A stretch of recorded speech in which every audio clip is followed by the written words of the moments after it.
Assalamualaikum warahmatullahi wabarakatuh. Alhamdulillahirabbil alamin wassalatu wassalamu ala asrafil anbiya'i wal mursalin wa ala alihi wa ashabihi rasulillah ajmain. Rabbi shrah li sadri wa yassir li amri wahlul 'uqdatam min lisani yafqahu qawli. Sahabat Pelantara Muda yang dirahmati oleh Allah, kembali pada sesi ini kita hadir bersama-sama dengan kandidat calon wali kota Bukit Tinggi, Pak Haji Herman Safar. Dan di tengah kesibukan beliau ini, kita berterima kasih sempat diterima untuk berbincang seperti apa yang sudah kita sajikan dan suguhkan di Pelantara Muda, di mana kita inginkan bahwa pilkada hari ini kita bangun dengan pilkada yang cerdas, di mana masyarakat sudah jauh lebih tahu tentang kandidat dari pembicaraan langsung, bukan dari baliho ataupun pembicaraan-pembicaraan dari warung ke warung, tapi mendengar langsung tentang gagasan, ide, dan pikiran yang beliau usung. Pak Haji, ya, terima kasih kita sudah diajak bertemu. Masalah Indonesia apa Pak Haji? Semarang. Mungkin yang menarik Pak Haji, tak kenal, tak tahu, maka tak kenal karena tidak bertaaruf. Ya.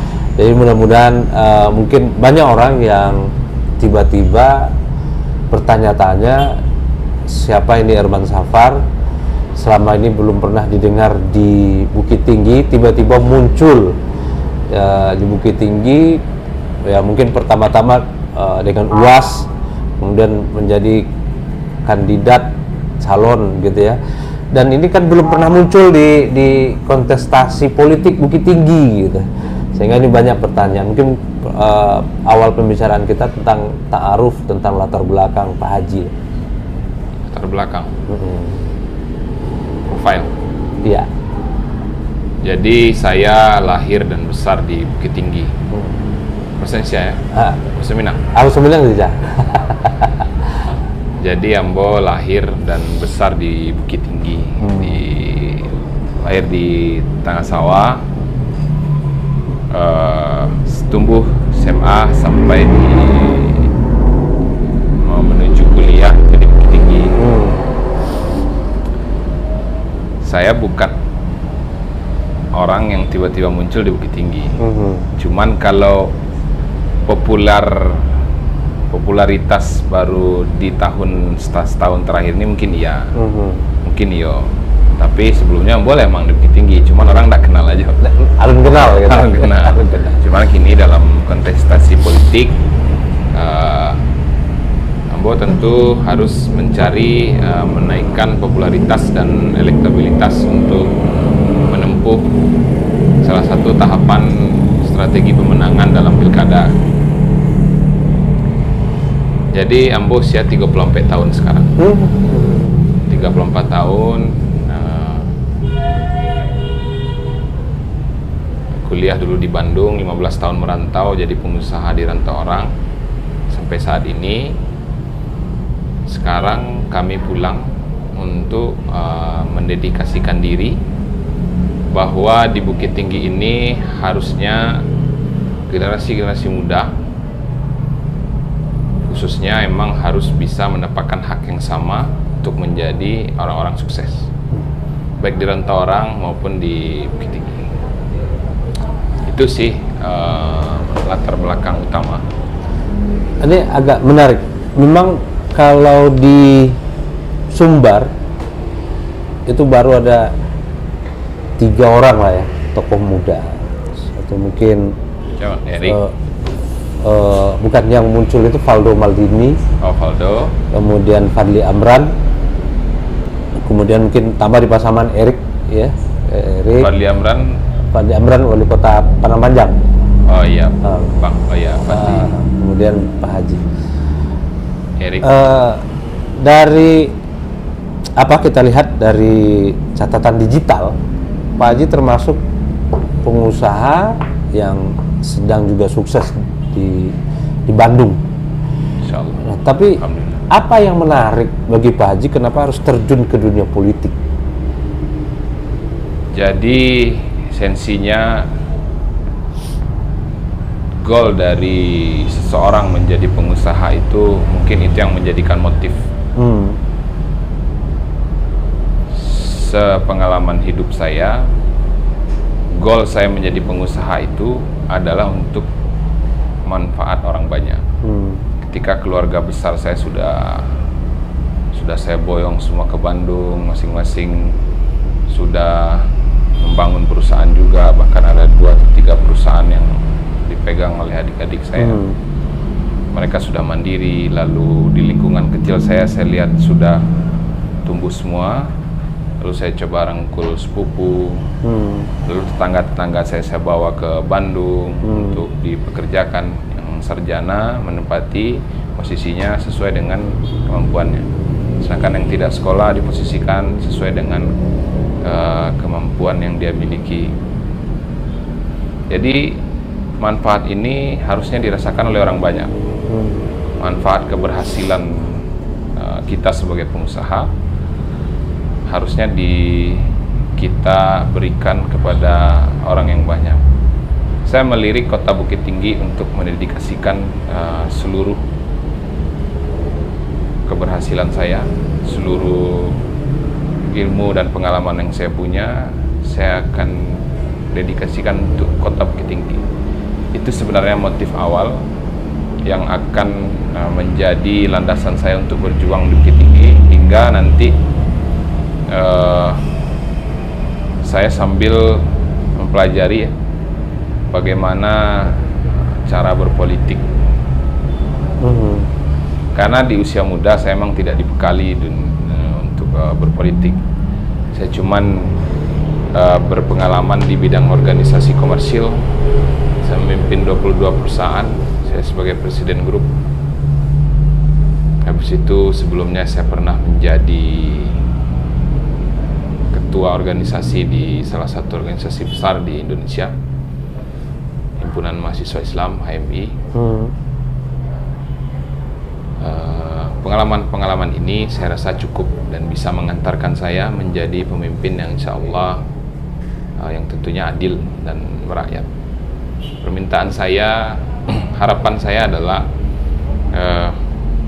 Bukit Tinggi ini harusnya menjadi tempat pembekalan orang-orang mulai dari usia dini sampai nanti dia dipersiapkan untuk menjadi calon pemimpin dan calon pengusaha. Disinilah bekal. Karena saya merasa di Bukit Tinggi lah saya dibekali untuk menjadi seorang pengusaha yang alhamdulillah bisa memimpin 22 perusahaan. Saya rasa di sini pembekalan.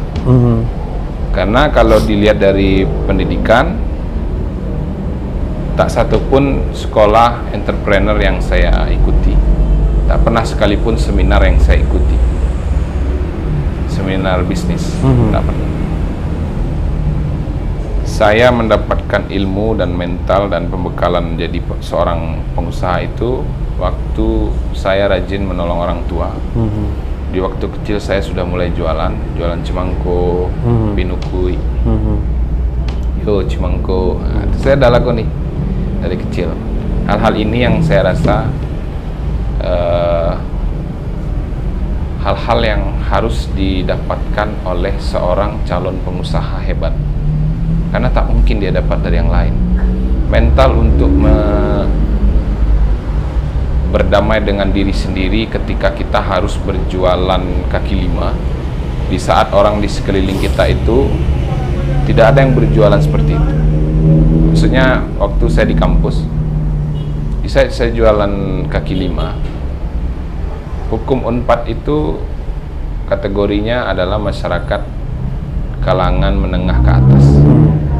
Saya di saat itu berjualan nasi goreng.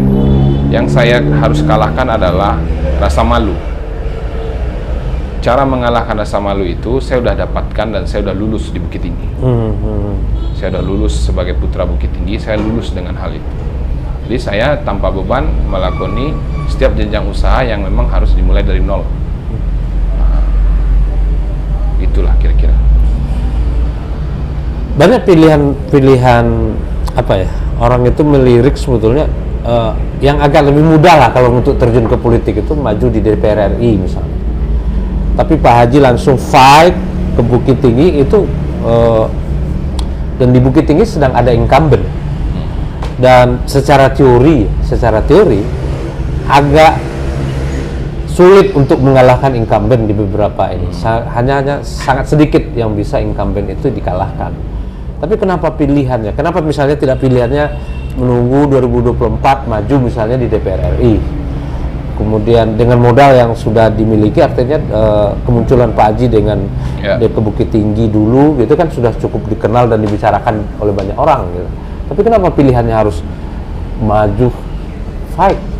Yang pertama karena saya muda kali. Menunggu adalah hal yang jarang saya lakukan. Bahkan dalam mengeksekusi rencana bisnis, paling telat 1 kali 24 jam saya sudah mengeksekusi rencana. Jadi kalau perkataan menunggu itu jarang saya pakai dan jarang saya gunakan. Yang kedua, kenapa kok harus di Bukit Tinggi? Ini kan melawan petahana incumbent. Saya emang agak suka dengan medan yang sulit. Jadi karena emang dari dulu saya emang sudah terlatih di medan-medan yang sulit. Jadi kalau agak mudah mungkin saya kurang tertarik dengan pertarungan yang biasa. Mungkin karena jiwa muda ya. Tapi semoga dengan pengalaman, dan saya kan karakternya suka bertanya kepada orang. Saya datangi orang-orang tua di Bukit Tinggi, saya datangi senior-senior di Bukit Tinggi, para politisi, bagaimana harusnya saya berjalan di sini, bagaimana harusnya saya memulai. Saya tanya guru-guru agama saya biar saya tidak salah langkah. Yang paling penting, nenek mama juga saya juga tanya bagaimananya, apa yang harus saya lakukan, ke siapa saya harus ketemu. Kalaulah rasa muda dan optimis ini dibumbui dengan rasa-rasa yang arogan, tentulah ini sulit buat saya. Tapi kalau ini memang saya hanya semangatnya ada di saya, lalu ilmu-ilmunya daripada orang-orang tua dan imam dan guru-guru kami yang ada di Bukit Tinggi ini. Saya rasa ini mudah jalannya, insya Allah. Karena tak sulit. Pintu rumah orang di sini terbuka, insya Allah. Kalau kita ketok dengan assalamualaikum, semua welcome. Waalaikumsalam ya Herman, Aki Herman. Saya masuk datang, alhamdulillah respon orang bagus. Tak ada saya temui di sini kesulitan yang memang seperti yang diceritakan orang melawan incumbent itu sulit apa. Alhamdulillah sampai sekarang saya belum menemukan kesulitan yang dimaksud oleh kawan-kawan. Tapi nggak tahu ya, Allahu a'lam bishawab. Yang penting saya tulus, ikhlas. Kami mencoba membuat program-program, bagaimana program sosialisasi ini terbungkus dengan kemasan yang sangat bermanfaat, tidak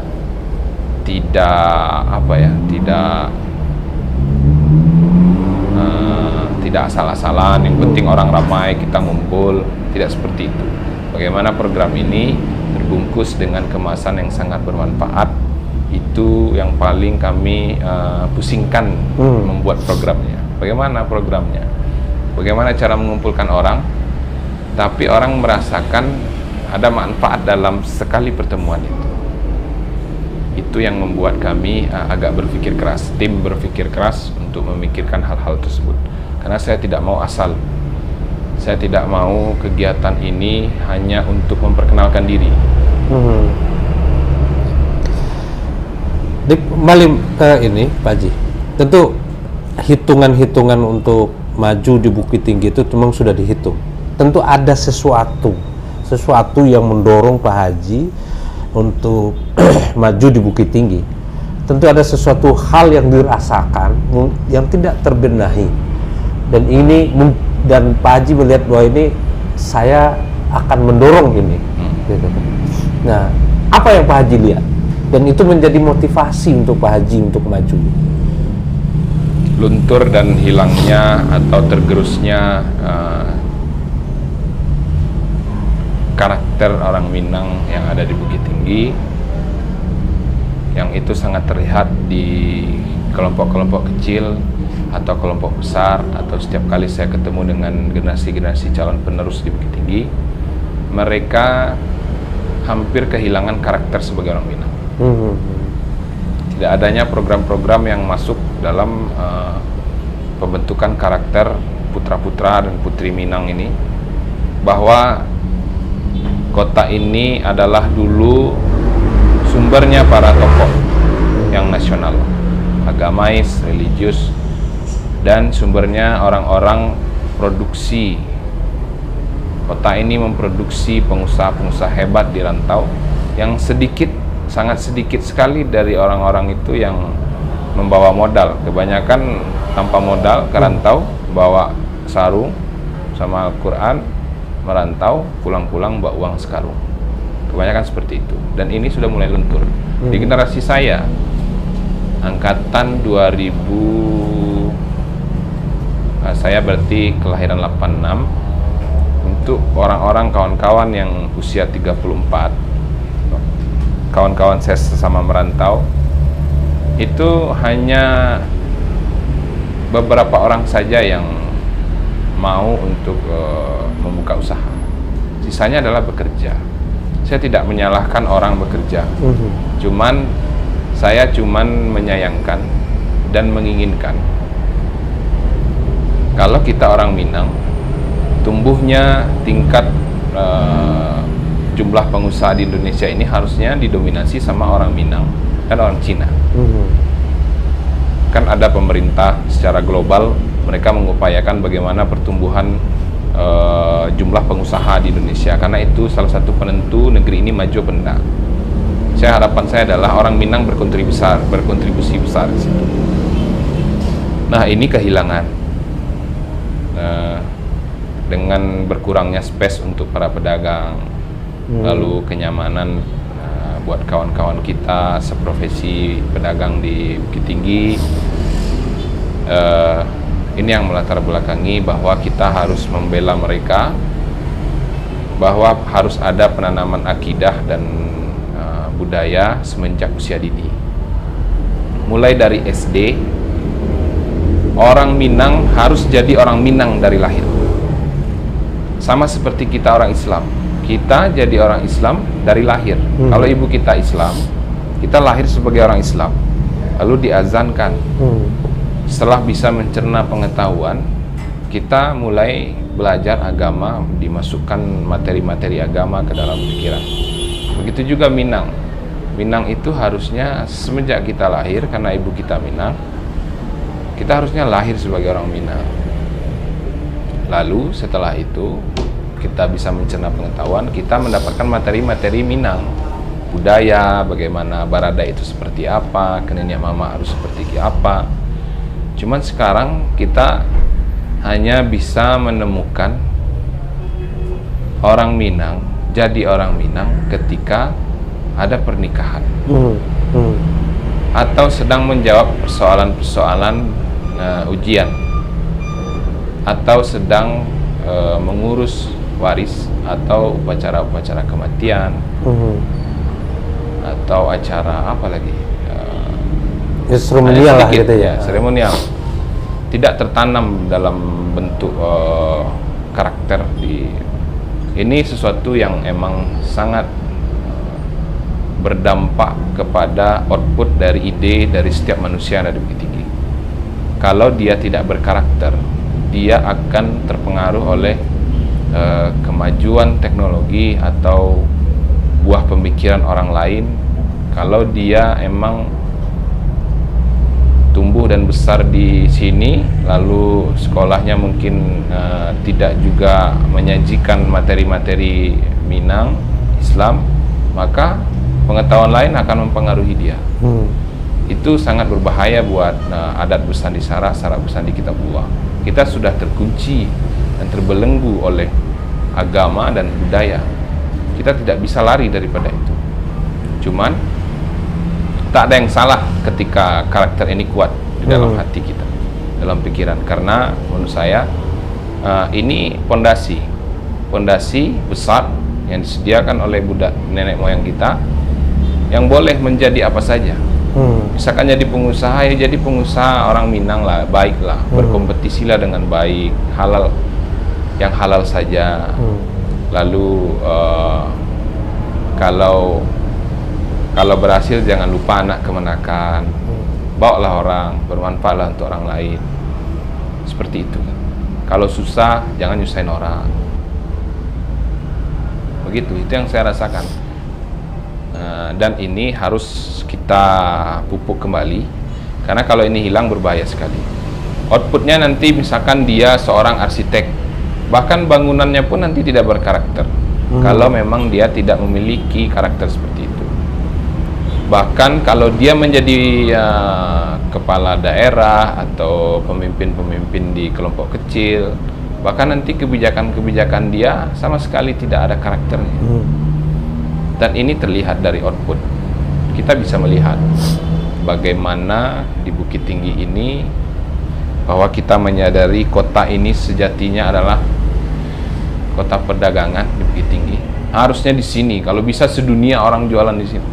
Karena tempat transaksi, kalau kota ini menjadi tempat transaksional, bertemunya produsen dengan konsumen, itu hal yang paling diharapkan oleh kota-kota lain.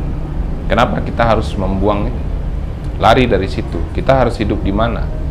Bagaimana kita mempertahankan, membangun image kota ini ke depannya? Karena ini butuh waktu yang lama. Kita sebagai kota apa? Ini hal-hal penting yang harus kita tata dari awal dan kita sepakati bersama dengan masyarakat. Kita harus menjadi kota-kota yang berkarakter Minang. Disinilah tempat para pedagang, di sini orang-orang pengusaha hebat lahir, di sini mereka dididik, lalu mereka merantau ke luar sana sehingga mereka berhasil. Bapak sering melihat, mungkin kita sering melihat budaya mudik Lebaran. Budaya mudik itu yang memanggil kita pulang adalah keluarga, sanak keluarga, karena Lebaran itu ngumpul kita semuanya. Kalau karakter Minang hilang, banyak juga dari kawan-kawan saya yang tidak mudik. Bahkan dia memiliki waktu yang banyak di saat Lebaran, dan dia memiliki uang yang emang berlebih. Dan ini dia tidak terpanggil untuk pulang kampung. Saya rasa yang memanggilnya ini kota ini. Kalau kota ini tidak memanggil pulang, kita nanti kehilangan generasi-generasi emas yang harusnya kota ini harus merasakan keberhasilan dari generasi-generasi yang sudah kita didik di Bukit Tinggi. Bagaimana Pak Haji melihat antara Bukit Tinggi dengan Agam? Artinya memang kalau kita hitung persentase orang yang berdagang di Bukit Tinggi itu, itu kan lebih banyak masyarakat Agam di sekeliling. Tapi ada dirasakan hari ini secara administratif pemerintahan memang Agam dan Bukit Tinggi itu terpisah. Tapi yang berdagang itu adalah orang Agam. Tapi ada seakan-akan hari ini agak dirasakan di tengah masyarakat itu ada terputus gitu. Lalu mungkin Bukit Tinggi kota orang Agam, sekarang itu sudah merasakan bahwa Bukit Tinggi itu tidak lagi sepertinya milik bersama gitu. Jadi Bukit Tinggi ya Bukit Tinggi, Agam ya Agam. Nah, bagaimana Pak? Ya, jadi sebenarnya saya menghindari bahasa-bahasa perbedaan. Harapan kita Bukit Tinggi ini kota yang harusnya memfasilitasi, membuat nyaman setiap orang yang berkunjung sementara, berkunjung cuman sekitar sebatas menjadi wisatawan, berkunjung sebagai pedagang dia di sini, atau dia hijrah dari kota lain ke sini untuk menetap. Harusnya Bukit Tinggi bisa menjadi kota yang bisa memfasilitasi seluruh khalayak. Karena saya melihat tak ada tak ada dampak negatifnya ketika kita menjadi pelayan yang baik untuk seluruh orang, setiap orang. Habis itu soal keberadaan pedagang di Bukit Tinggi yang memang notabene berbaur ya, bercampur. Sebenarnya orang Bukit Tinggi banyak juga yang berdagang, dan orang Agam banyak juga. Karena kawan-kawan dan sahabat-sahabat kita, saudara-saudara kita dari daerah lain juga banyak. Bukan berarti orang Agam saja yang boleh, yang banyak orang Bukit Tinggi berkurang. Maksudnya ketika banyak jumlah pedagang orang Agam akan mengurangi persentase untuk orang Bukit Tinggi. Bukan seperti itu faktanya. Faktanya orang boleh jualan semuanya di sini. Cuman kebetulan orang Agam banyak jualan. Orang Bukit Tinggi pun banyak jualan. Saya begitu sosialisasi dengan para pedagang pasar. Memang mereka tidak ada cara berpikir dia itu. Cara berpikir mereka itu tak sampai ke situ. Maksudnya tak sampai mengkotak-kotakkan saya Agam, saya Bukit Tinggi. Saya tidak pernah menemukan malahan di dalam pasar pembicaraan seperti itu. Justru mereka cuma menginginkan bagaimana kami bisa berkontribusi ke masyarakat Bukit Tinggi. Itu saja.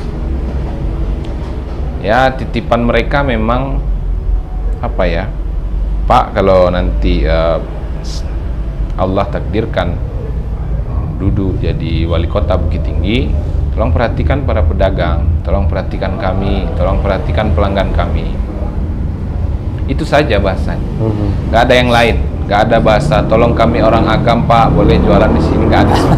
Nggak ada seperti itu.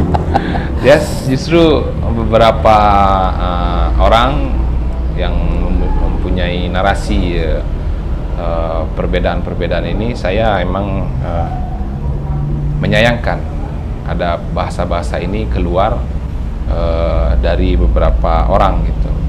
Karena kita sudah dipertalikan dengan budaya Minang yang kuat, kita sudah membaur sudah lama, dan kita sama di sini kita sudah satu surau sudah menyatukan kita. Seluruh perbedaan ini harusnya tidak dibangun kembali narasi-narasi seperti ini. Saya menyayangkan itu buat kawan-kawan, buat bapak-bapak yang mau membangun isu-isu seperti ini. Saya rasa cukup sudahlah. Kita sudah merdeka, kita sudah lama berbaur di Bukit Tinggi ini, yang Agam, yang Jawa, yang dari kawan-kawan Sumatera Utara. Biarlah di sini tempat paling damai di Indonesia untuk orang-orang yang dari beberapa kalangan. Karena memang mungkin ini muncul itu karena mungkin kepentingan politik, isu-isu primordial itu dibangun gitu. Kemudian Pak Haji, memang ada yang dirasakan ini oleh kawan-kawan mahasiswa, anak-anak muda. Kota ini hari ini tidak menyediakan tempat bagi anak-anak muda itu membangun kreativitasnya. Ya. Kota ini mungkin secara fisik kita lihat pembangunannya cukup masif, tapi kita tidak misalnya gelanggang remaja atau apalah namanya gitu untuk pentas berani. Nah, bagaimana Pak Haji melihat besok untuk para pemuda ini? Jadi saya termasuk orang yang berharap kepada generasi muda. Karena kalau kita yang sudah tua ini sudah tidak muda lagi, di usia 50 ke atas, yang sudah matang, untuk kita sudah melakukan kebiasaan-kebiasaan yang memang sudah kita lakukan berpuluh-puluh tahun. Tak terlalu berupaya untuk merubah cara hidup atau cara produktivitas kita, karena di usia yang memang sudah mapan.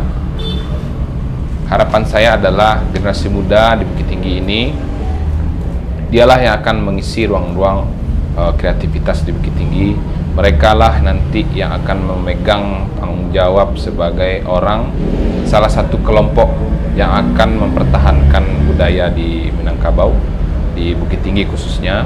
Lalu mereka jugalah yang akan harusnya mempertontonkan, mempertunjukkan hasil-hasil seni mereka di ruang-ruang publik. Mereka harus sangat dekat dengan para pengunjung wisatawan. Kalau untuk tokoh muda yang seniman, mereka harus sangat dekat. Bahkan mereka harus menyajikan hasil karyanya itu terlihat langsung di tempat-tempat publik. Tak harus orang yang mendatangi mereka. Mereka harus hadir di tengah-tengah masyarakat di Kota Bukit Tinggi. Kita buka ruang selebar-lebarnya. Karena menurut kami, kita coba contohkan ke diri kita pribadi. Kita mengunjungi satu kota tertentu, kalau tidak ada penyajian khusus yang beragam dari kota tersebut, tentu kita hanya menyinggahi kota itu hanya untuk satu tujuan. Harapan kita kan bagaimana upaya seluruh orang yang ada di Bukit Tinggi ini, seluruh masyarakat yang memang berprofesi dalam model apapun, mereka punya tanggung jawab bagaimana caranya orang-orang bisa bertahan lama di sini. Masing-masing harus membuat peran, membangun perannya masing-masing. Yang seniman, dia tampilkanlah show, dia hasil-hasil seninya.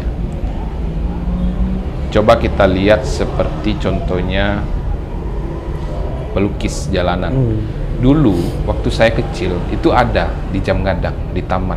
Bahkan banyak hal lain yang bisa saya lihat selain Jam Gadang. Setelah kita puas dengan Jam Gadang dan kita masih ingin ke Kota Bukit Tinggi, apa yang mau kita cari? Sedangkan Jam Gadang kita sudah kenal, sudah tahu. Tentu kita akan mencari nilai jual lain yang dimiliki oleh Kota Bukit Tinggi. Salah satunya ya kuliner kaki lima, jajanan-jajanan tradisional yang hadir, tidak sulit kita menjangkaunya. Lalu ada seniman-seniman di jalanan ini. Itu yang membuat sekarang itu hilang, dan itu saya menyayangkan juga.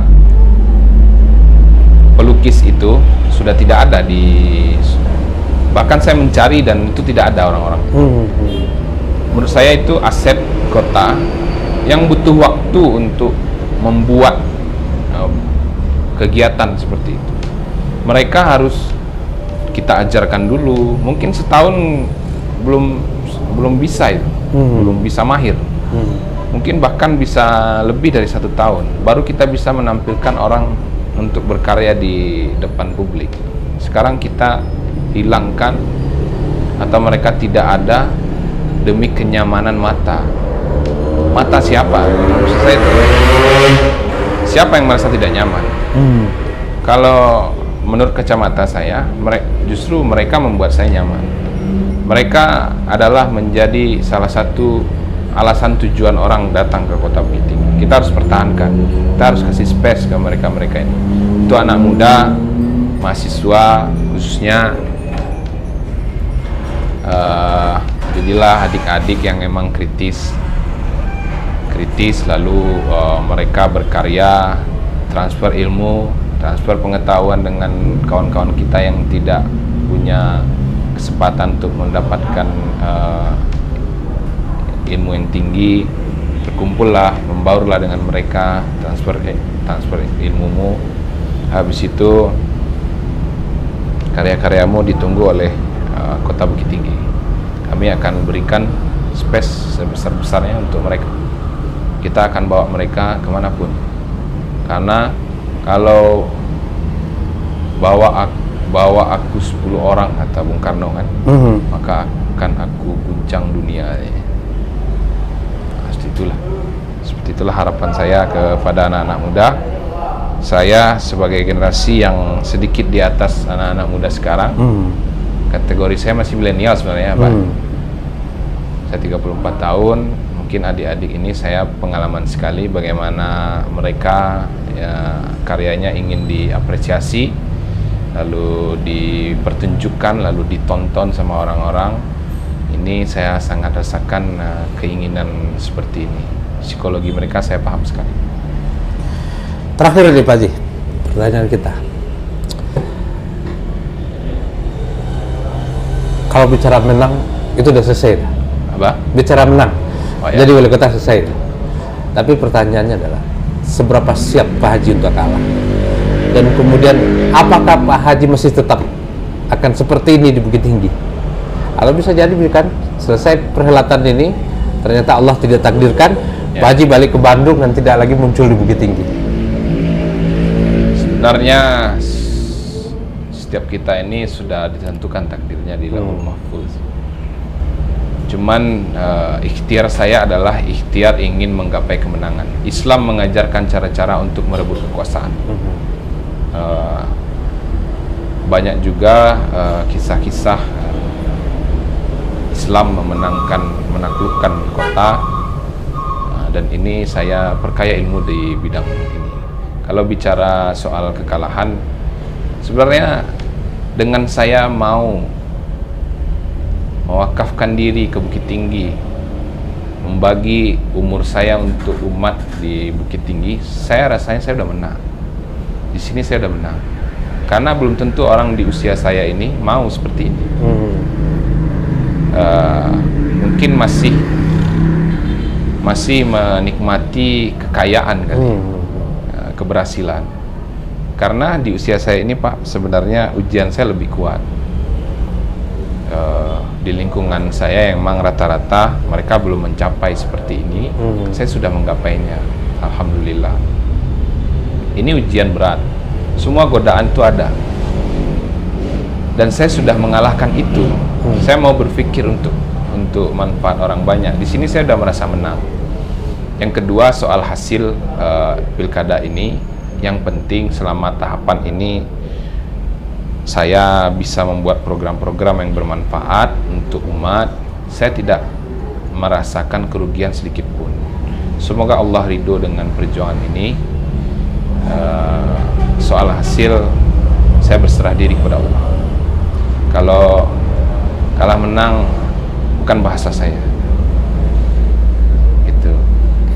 Oke Pak Haji, Ya. demikianlah tadi pembicaraan kita dengan Pak Haji Herman Safar. Ini sangat menarik sekali bagi kita semua, dan mudah-mudahan apa yang beliau cita-citakan menjadi cita-cita kita bersama, bahwa sumber daya manusia adalah menjadi concern beliau dalam pembangunan kota ini, dan mudah-mudahan Bukit Tinggi akan kembali menjemput masa kejayaannya. Karena memang di sini ada Mulo, di sini lahir tokoh-tokoh gerakan politik, bukan hanya religius, mulai dari kanan, kiri, dan tengah, itu juga lahir dari Bukit Tinggi, dan itu adalah merupakan bapak bangsa ini, pendiri republik ini. Dan sekali kita ucapkan terima kasih, dan mudah-mudahan ini sangat bermanfaat. Saya tidak berhak untuk menyimpulkan pembicaraan ini, dan tentu kita bersama yang punya kesimpulan terhadap sesi ini. Sekali lagi terima kasih. Billahi fisabilil haq. Fattaqullaha mastata'tum. Assalamualaikum warahmatullahi wabarakatuh. Waalaikumsalam.